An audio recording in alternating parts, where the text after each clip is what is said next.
It almost never happens when you're prepared for it. Not in the morning, when the light is generous and the mind is already leaning forward into the day. Not when you're dressed, upright, moving with intention. It happens later, at night, when the house has settled into itself, when the rooms feel larger because no one is speaking, when the sounds you hear are your own. Footsteps, breath, the low hum of something left on in the background. You pass a mirror, maybe in the hallway, maybe in the bathroom, and something causes you to slow. You don't stop right away. You hesitate, as if you're deciding whether to look at all.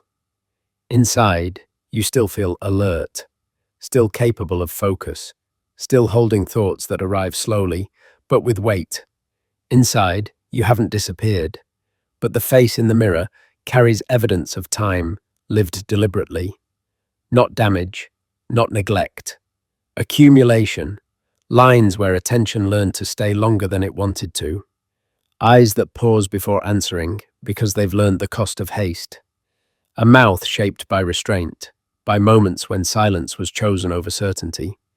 You're not surprised by what you see, but there is a quiet distance, a subtle sense that the body arrived somewhere before the mind did, and didn't wait. That moment isn't about beauty, it's about relationship.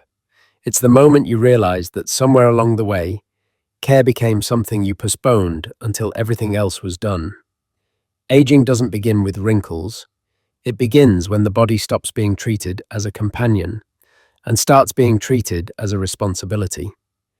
There's often a second impulse in that moment, to turn away, to tell yourself it's late, to decide this isn't worth thinking about right now. But sometimes you stay. You notice how still your face has become compared to earlier years. Not blank, composed, as if it learned, slowly, that reacting to everything cost too much. You remember other versions of yourself, not younger, busier, more urgent, more willing to push the body forward and deal with the consequences later. And standing there now, you realize something quietly important. The body didn't fail you. It adapted. It carried what it had to carry when you asked it to. And now, finally, it's asking whether the pace can change. That question lives in the face long before it reaches language. Principle 1. Tend the body before you judge it. Most people don't feel older because they look older. They feel older because the body has learned to wait. Wait for water until thirst turns into fatigue. Wait for rest until exhaustion feels ordinary. Wait for attention that isn't rushed, corrective, or impatient.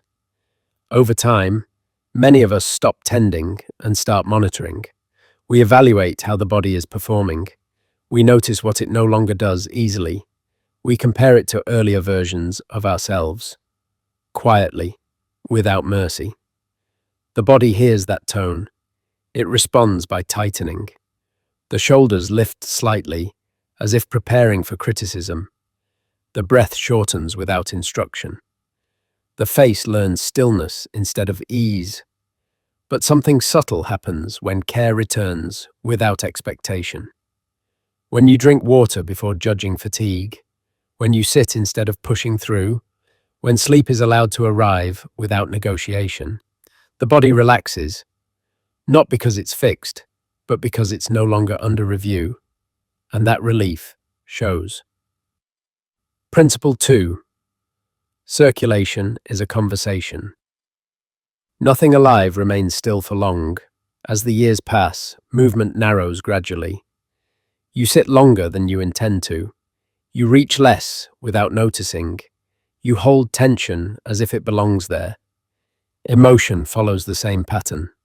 Unspoken grief settles into the jaw. Old disappointment tightens the throat. Responsibility rests quietly but constantly in the chest. Circulation is the body speaking to itself. A slow stretch before thought arrives. Warm hands resting on the face with no agenda. A walk taken without distance, pace, or destination. When things move, expression returns. Not excitement, availability. You don't look energized, you look present. There's a memory many people carry from their 40s or early 50s, a time when everything depended on them. Work, family, decisions, logistics, all arriving at once. Days measured by obligation, nights shortened by responsibility. During those years, the body learned endurance. Meals were rushed, sleep was fragmented, stillness felt irresponsible. That endurance served a purpose, but the body remembers it. Later, when things finally slow, the tension doesn't immediately leave. It waits, unsure if the urgency will return. Care now is how you reassure it that it doesn't have to stay on guard. Principle 3. Softness ages better than control. There was a time when control was survival, holding things together, managing appearances, staying composed through uncertainty. That skill carried many people through years that demanded it. But control, carried too long, hardens. The brow sets, the jaw tightens, the voice loses warmth. Softness isn't surrender, it's discernment. It's knowing what no longer requires force. A relaxed jaw, a slower reply, letting the face move again. Nothing ages with more grace than someone who has stopped bracing against themselves. Principle 4. Your frame shapes the space around you. Your posture isn't about standing straighter. It's about how you arrive. A lifted chest signals openness, not pride. Relaxed shoulders signal trust, not indifference. A steady gaze invites connection without demand. When the body aligns, the room responds. Conversations slow. Silence becomes comfortable. People wait. Your body teaches others how to meet you. Principle 5. Vitality returns when you stop interrupting. Vitality isn't something you add. It's something that returns when interference stops. Too much noise drains it. Too much striving exhausts it. Too much self-monitoring fragments it. Vitality grows in margin. Unscheduled hours, natural light, moments without performance attached. The face looks rested, not styled. The eyes clear, not brightened. Principle 6. Presence is the lasting transformation. Presence steadies the hands, deepens the voice, gives weight to stillness.